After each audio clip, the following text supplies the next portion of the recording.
परम सत्कायोग गुरु प्यारी सात संगत जी, राधा स्वामी जी। सात संगत जी, सारी संगत को नए साल की बधाई। आज नए साल की शुरुआत हम बाबा जी और हजूर जी के कुछ ऐसे रूहानी सवाल जवाबों से करते हैं जो आज से पहले आपको किसी ने नहीं बताए होंगे जी। और ये सवाल जवाब आपका जीवन जीने के तरीके को बदल देंगे जी, और इनसे आपको रूहानियत के इस सफ़र पर बहुत तरक्की मिलेंगी जी। ये 15 सवाल जवाब बड़ी ही मुश्किल से हमने इकट्ठे किए हैं जी। इस वीडियो का एक एक शब्द बहुत बड़ी सीख देने वाला है जी। इसलिए 15 के 15 सवाल जवाब सुने बिना वीडियो को मत छोड़ना जी। ये सारे सवाल जवाब इंग्लिश में पूछे गए थे, जिनका हिंदी अनुवाद हम आपको सुना रहे हैं जी। पहला सवाल एक अंग्रेज बीवी ने किया था। महाराज जी, जब हम जीवित होते हैं तो हम ध्यान कर सकते हैं, इंडिया जाकर आपसे मिल सकते हैं, आपको चिट्ठी लिख सकते हैं। हमारे पास एक लक्ष्य होता है और उस दिशा में हम आगे बढ़ते हैं। लेकिन मुझे मरने के बाद की बहुत चिंता सताती है जी।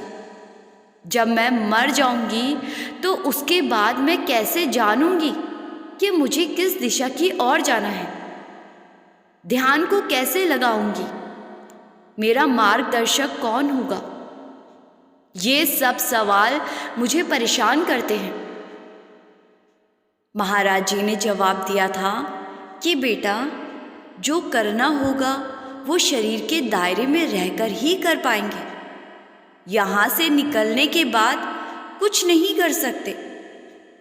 भजन सिमरन का मतलब है ध्यान को लगाना और हर रोज जीते जी मरने का अभ्यास करना।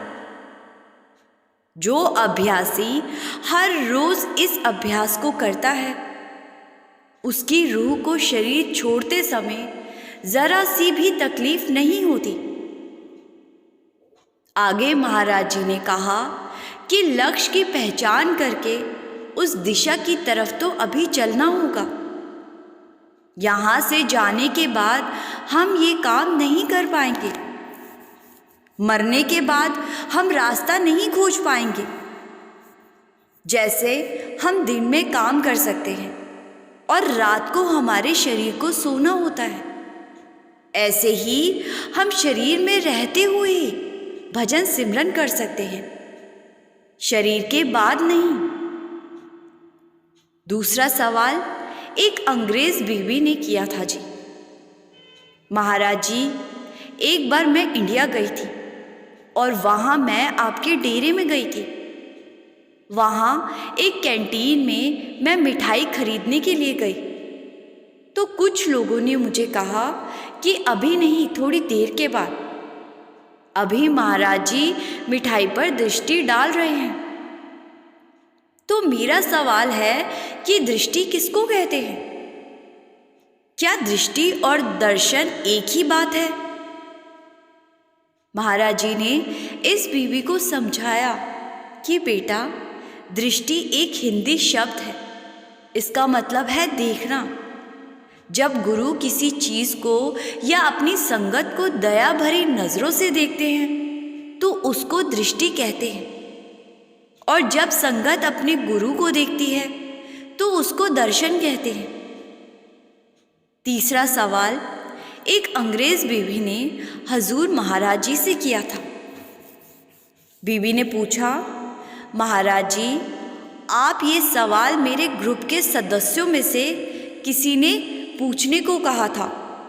उनका कहना है कि आप अक्सर कहते हो कि हमें ध्यान को तीसरे तिल पर टिकाना है और सिमरन करना है। आप सत्संग फरमाते समय अपनी उंगली को तीसरे तिल पर इशारा भी करते हो और आप कहते हो कि पूरे के पूरे ध्यान को बंद आंखों के अंधेरे में रहकर किसी अंधेरे वाली जगह में बैठकर तीसरे तिल पर केंद्रित करो। मेरे साथी का सवाल है कि तीसरा तिल कहाँ होता है? और तीसरा तिल क्या होता है? क्या सच में माथे के बीच में होता है?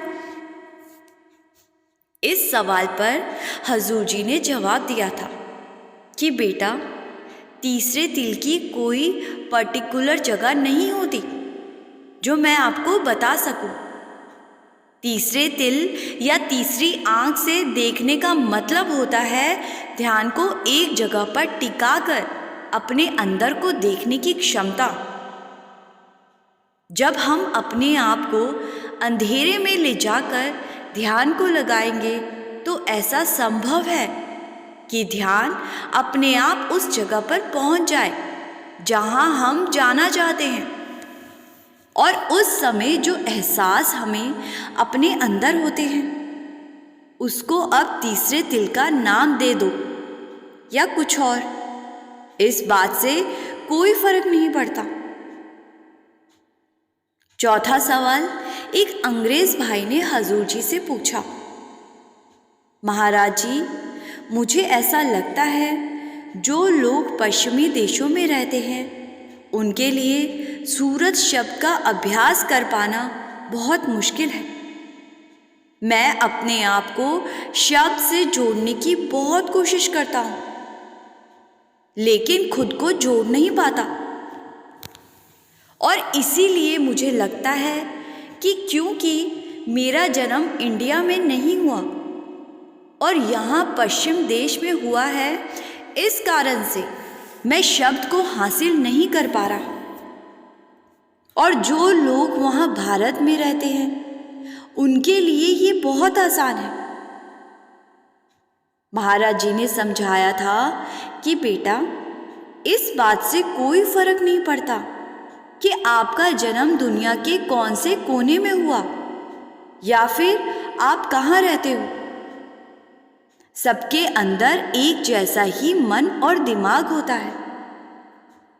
भारतीय लोगों का रहन सहन पश्चिमी देशों के लोगों से अलग जरूर हो सकता है, लेकिन सोचने की ताकत और मन सबका एक जैसा ही होता है।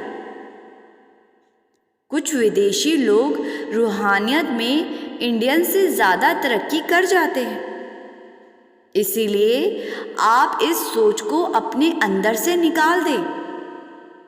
रूहानियत के सफ़र पर इस बात से कोई फर्क नहीं पड़ता कि किसका जन्म कहाँ हुआ है। इस सफ़र पर तरक्की पाना प्लेट में रखी खाने की चीज़ को उठाकर खा लेने जितना आसान भी नहीं है, लेकिन इतना मुश्किल भी नहीं है कि कोशिश की जाए तो सफलता ना मिले। पांचवा सवाल एक अंग्रेज बीवी ने हजूर से किया था जी, महाराज जी, मैं अक्सर आपकी किताबें पढ़ती हूँ। उन किताबों में ये आपके और दूसरे लोगों के सवाल जवाब पढ़ती हूँ। क्या एक अभ्यासी को वो किताबें पढ़नी चाहिए? हजूर जी ने जवाब दिया कि बिल्कुल पढ़नी चाहिए। वो किताबें आपके पढ़ने के लिए ही बनाई जाती है। आपके मन में उठ रहे बहुत सारे सवालों के जवाब आप उन किताबों में ढूंढ सकते हैं। किताबें पढ़ने से हम अपनी नींव को और मजबूत करते हैं। इन किताबों के अलावा आपको परमार्थ की दूसरी किताबें भी पढ़नी चाहिए। अपने मन में उठ रहे सवालों को वहां से खोजो। जब तक सवाल का जवाब ना मिल जाए तब तक खोजते रहो। इससे आपकी नींव पक्की होती जाएगी और आगे चलकर आपको बहुत फायदा मिलेगा। कुछ सवाल या बातें उन किताबों में ऐसी हो सकती है जो उस समय के हिसाब से हमें लगता है ये सवाल और बातें हमारे किसी काम की नहीं, लेकिन भविष्य में वो बातें आपके काम आ सकती है। छठा सवाल एक अंग्रेज भाई ने किया, महाराज जी, हम अक्सर अपने गुरु से मदद की, रक्षा की, सहायता की, मार्गदर्शन की अपेक्षा करते हैं, गुरु से विनती करते हैं कि वो हमारी रक्षा करे, लेकिन हम ऐसा क्या करें जिससे हम अपने गुरु को मजबूत बना सकें। महाराज जी ने कहा, आप गुरु के कहने में रहिए, गुरु के लिए इतना ही बहुत है। 7वां सवाल एक अंग्रेज बीवी ने किया, और ये सवाल सबसे अलग और थोड़ा अजीब था जी। इस बीवी ने कहा कि महाराज जी, मेरी गर्दन में लंबे समय से एक तकलीफ है जो मुझे बहुत ज़्यादा परेशान करती है, और मैं आपसे ये जानना चाहती हूँ कि अपने इस इतना भयानक दर्द को मैं आध्यात्मिक तौर पर कैसे जोड़ सकती हूँ। आप कहते हैं कि सुख और दुख सब कर्मों के कारण मिलते हैं, तो क्या इस दर्द को मैं अपना कोई पिछला कर्म समझकर चुपचाप सहती रहूं? क्योंकि अभी तक मैं इसको अपनी जिम्मेदारी समझकर सह रही हूं। मुझे लगता है कि मेरे किसी कर्म के कारण मुझे ये दर्द सहना ही चाहिए, जिससे मेरे कर्मों का निपटारा हो सके। मैं बस आपसे विनती करती हूँ कि मुझे इस दर्द से निपटने की हिम्मत देना, जिससे कि मैं एक अच्छी माँ बन सकूँ और अच्छी पत्नी बन सकूँ और भजन सिमरन कर सकूँ। महाराज जी ने समझाया कि बेटा, आपकी सोच ठीक है, लेकिन हम शरीर के दायरे में हैं, और जब हमारे ऊपर कोई कष्ट आता है तो हमें अपनी तरफ से उस कष्ट से निकलने की कोशिश करते रहना चाहिए। मेरे हिसाब से आपको गर्दन के दर्द के लिए इलाज करवाना चाहिए। तो ये बीबी कहने लगी कि इस बात को मैं आध्यात्मिकता से जोड़कर कैसे देख सकती हूँ। महाराज जी ने समझाया कि बेटा, मालिक का शुक्र करना चाहिए कि मालिक ने आपको कोई बहुत गंभीर बीमारी नहीं दी, बस ये थोड़ा सा दर्द देकर आपके किसी कर्म का निपटारा कर दिया। 8वां सवाल एक अंग्रेज भाई ने किया था जी। महाराज जी, परमार्थ में आपने हमें सिखाया है कि हमें शुद्ध शाकाहारी भोजन करना चाहिए, लेकिन फिर भी हम सब चमड़े की बेल्ट और चमड़े से बनी बहुत सी चीज़ों का इस्तेमाल करते हैं। तो क्या ये सब करना सही है? क्या इससे हमारे ऊपर कर्मों का बोझ नहीं बढ़ेगा? क्योंकि इसमें भी तो जानवरों के शरीर का इस्तेमाल होता है। महाराज जी ने समझाया कि बेटा, अगर हम इतनी बारीकी से सोचेंगे तो हम इस सृष्टि में एक कदम भी नहीं रख पाएंगे। आज हम सांस लेते हैं तो भी बहुत सारे जीवाणु हमारे अंदर जाकर मर जाते हैं। हम दूध पीते हैं तो उसके लिए गाय को चारा देना पड़ता है, और चारे में भी हजारों कीटाणु होते हैं। फल सब्जी हर चीज में जीव होते हैं। महाराज जी ने उदाहरण के साथ समझाया था कि अगर शरीर पर कमीज के एक बटन जितना बोझ डालेंगे तो हमें वो बोझ महसूस ही नहीं होगा, लेकिन अगर कई किलो का वजन शरीर पर रख देंगे तो उस वजन में दबकर एक कदम भी चल नहीं पाएंगे। आगे महाराज जी ने समझाया कि बहुत सारे देशों में तो चमड़े का सामान सिर्फ उन्हीं जानवरों से बनाया जाता है जो अपने आप यानी प्राकृतिक मौत मर जाते हैं। हाँ, लेकिन अगर हमें पता हो कि जिस चमड़े का इस्तेमाल हम करने जा रहे हैं वो किसी जानवर को जानबूझकर मारकर बनाया गया है, तो हम उसे अवॉइड कर सकते हैं। 9वां सवाल एक अंग्रेज भाई ने किया जी। महाराज जी, जब तक बच्चा रोता नहीं तब तक माँ उसको दूध नहीं देती। आज मैं रो रहा हूँ, आप मुझे यहाँ से ले जाओ। महाराज जी ने कहा कि बेटा, सभी माताएं एक जैसी नहीं होती। कुछ माताएं अपने बच्चों को खिलाने के लिए टाइम देखती है। उन्हें फर्क नहीं पड़ता कि बच्चा सो रहा है या खेल रहा है। जैसे ही खाना खिलाने का टाइम हुआ तो कुछ माताएं अपने बच्चे को नींद से भी जगा देती है। इस जवाब पर बाकी सब लोग हंसने लगे थे जी। फिर महाराज जी ने इस भाई को समझाया था कि बेटा, लफ्ज़ों से कुछ नहीं होगा। आप भजन सिमरन करो, ध्यान लगाओ, फिर आपको बुलाने की भी ज़रूरत नहीं पड़ेगी। मालिक आप पर बख्शिश अपने आप कर देगा। साध संगत जी, आइए अब बाबा जी के कुछ ऐसे अनसुने सवाल जवाब सुनते हैं जी, जो आपने पहले कभी भी नहीं सुने होंगे जी। ये सवाल जवाब भी इंग्लिश में हुए थे जी, और हम आपके लिए हिंदी अनुवाद में लेकर आए हैं जी। पहला सवाल एक अंग्रेज ने बाबा जी से पूछा कि बाबा जी, पलटू साहब ने कहा है कि प्रेम के खेल में किसी की हार नहीं होती। मैं अगर जीत गया तो तुम्हें पा लूंगा, और मैं अगर हार गया तो तुम्हारा हो जाऊंगा। तो बाबा जी, क्या ये बात सच है? बाबा जी ने जवाब दिया कि बेटा, ऐसा ही होता है, लेकिन उससे पहले हमें प्रेम की अहमियत समझने की ज़रूरत है।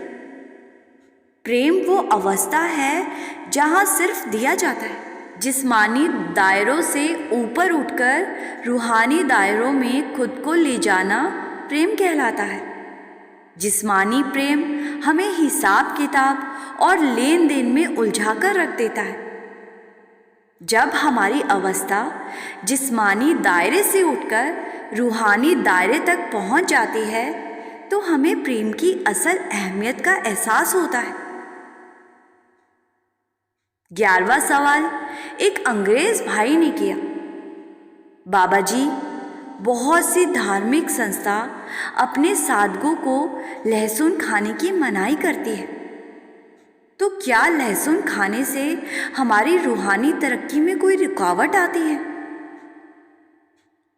बाबा जी ने समझाया कि बेटा, हर धार्मिक संस्था के अपने अपने तरीके हैं। कोई लहसुन को गलत मानता है तो किसी को इससे कोई फर्क नहीं पड़ता। हर चीज़ के अपने मायने हैं। अब लेकिन अगर हम किसी चीज़ को इतनी ज़्यादा गहराई से सोचने लगेंगे तो कल को हम भजन सिमरन कैसे कर पाएंगे? इसीलिए इन छोटी छोटी बातों पर ध्यान देने की बजाय हमें अपने लक्ष्य पर फोकस करना चाहिए। आगे बाबा जी ने कहा कि हर चीज़ से फर्क पड़ता है। हम जैसा सोचते हैं उससे भी फर्क पड़ता है। इसीलिए आप इतना ज़्यादा ना सोचा करें और भजन सिमरन पर ध्यान दें। 12वां सवाल एक बीवी ने किया। बाबा जी ऐसा कहते हैं कि मौत आने से पहले ही एहसास हो जाता है कि अब जाने का टाइम हो गया है। तो क्या ये एहसास सभी के साथ होता है या कुछ लोगों के साथ? बाबा जी ने समझाया कि ये तो इस बात पर निर्भर करता है कि किसने कितना भजन सिमरन किया है।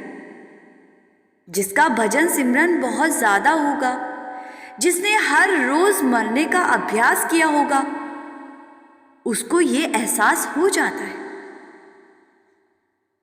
13वां सवाल एक बीवी ने किया। बाबा जी, आप सत्संग में अक्सर कहते हो कि हमारा इस संसार में आना हमारे पिछले कर्मों के कारण होता है।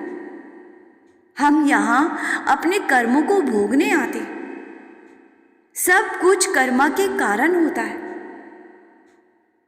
तो बाबा जी, मेरा सवाल ये है कि हमें पिछले जन्म का तो याद नहीं, लेकिन अब हम इस जन्म में ऐसा क्या करें जिससे कि कम से कम कर्म बने।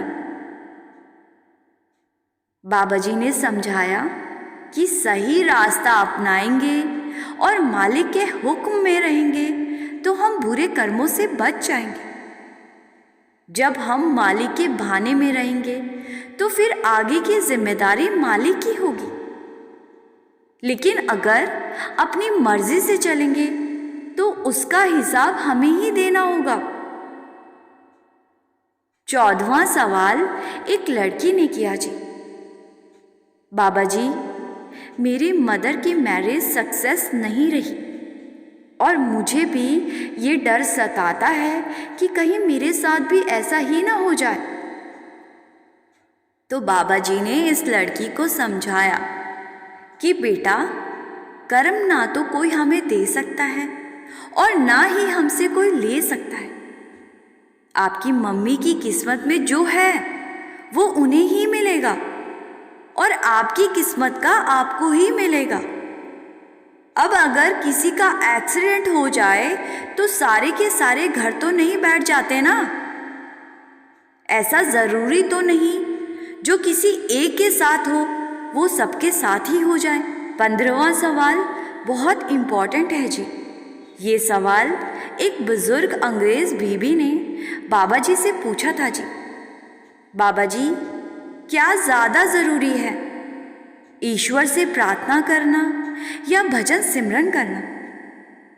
बाबा जी ने समझाया कि भजन सिमरन भी एक प्रार्थना ही है, लेकिन हम सोचकर बैठ जाते हैं कि कुछ लफ्ज़ों का इस्तेमाल करके ईश्वर से बातें करना ही प्रार्थना कहलाती है। हम प्रार्थना क्यों करते हैं? जब हमें मालिक से कुछ चाहिए होता है तो हम लफ्ज़ों के सहारे मालिक को बोल देते हैं। क्या मालिक को हमारे लफ्ज़ों की ज़रूरत है?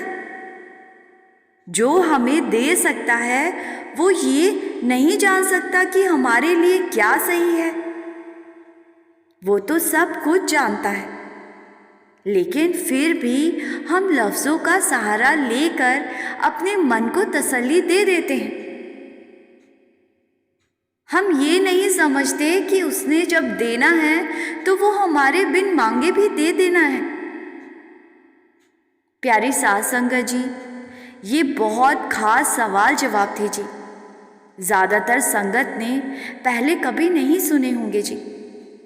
हम संगत से विनती करते हैं जी, इस वीडियो को ज़्यादा से ज़्यादा शेयर करने की सेवा ज़रूर कीजिएगा और कमेंट में राधा स्वामी लिखकर संगत के अपने इस चैनल रूहानी सफ़र को सब्सक्राइब करना मत भूलिएगा। गुरु प्यारी साध संगत जी, राधा स्वामी जी।